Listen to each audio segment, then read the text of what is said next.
ជំរាបសួរពុកម៉ែបងប្អូនទាំងអស់គ្នាហ្នឹងហើយឥឡូវជួបគ្នាទៀតហើយឥឡូវពងយើងពងស្រោចដំណាំតិចបងប្អូនវាក្តៅគ្រីមកពិតអស់ហើយបងប្អូនអើយ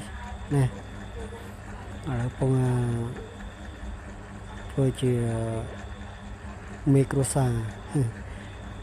ស្រោចដំណាំមើលទៅវាសពូនអស់ហើយឡើងសូវរីកស្គុះស្គាយចឹងណាបងប្អូនចឹងយើងឃើញចឹងយើងស្រោចទឹកវាតិចទៅឲ្យវារីកលូតលាស់ឲ្យវាល្អឡើងវិញនឹងត្រូវទឹកចឹងទៅក៏វារីកលូតលាស់ល្អត្រួយលាស់មកខ្ចីដូចជាផ្ទីវាចេះអីចឹងណាបងប្អូនឡើងនេះហើយថតជាប់នេះក្មេងៗពីរនាក់នេះពងការស្រោចដំណាំនេះឲ្យស្រោចឲ្យវា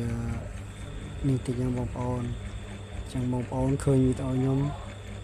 ថាបងប្អូនវីដេអូអត់មានអីច្រើនទេបងប្អូនមានតែស្រោចដំណាំហ្នឹងឯងបងប្អូនថ្ងៃសៅរ៍ចុងសប្តាហ៍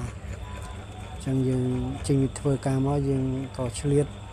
បន្តិចតួចយ៉ាងណាកុំឲ្យវាងាប់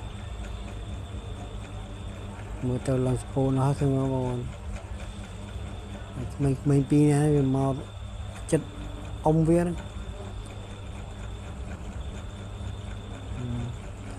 ឥឡូវក៏ចាប់ដើមបេះផ្ទីបេះអីដែរហ្នឹងយកទៅស្ល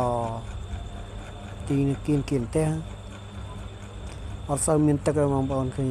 ឡើងរួញស្លឹកអស់ហើយដល់ពេលត្រូវទឹកទៅលូតលាស់ល្អណាស់ផ្ទីអញ្ចឹងសូមអរគុណបងប្អូនដែលបានចូលមើលវីដេអូរបស់ខ្ញុំហើយក៏ជួយគាំទ្រ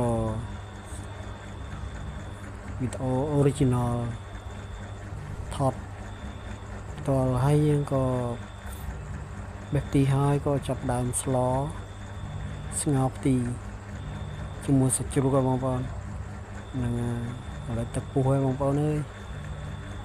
បាទវីដេអូខ្ញុំមានអីច្រើនបងប្អូនសូមអរគុណច្រើនដែលបានតាមដាននិងគាំទ្រវីដេអូរបស់ខ្ញុំបាទអរគុណធំបងប្អូនទាំងអស់សូមហេងទាំងអស់គ្នាបាយបាយ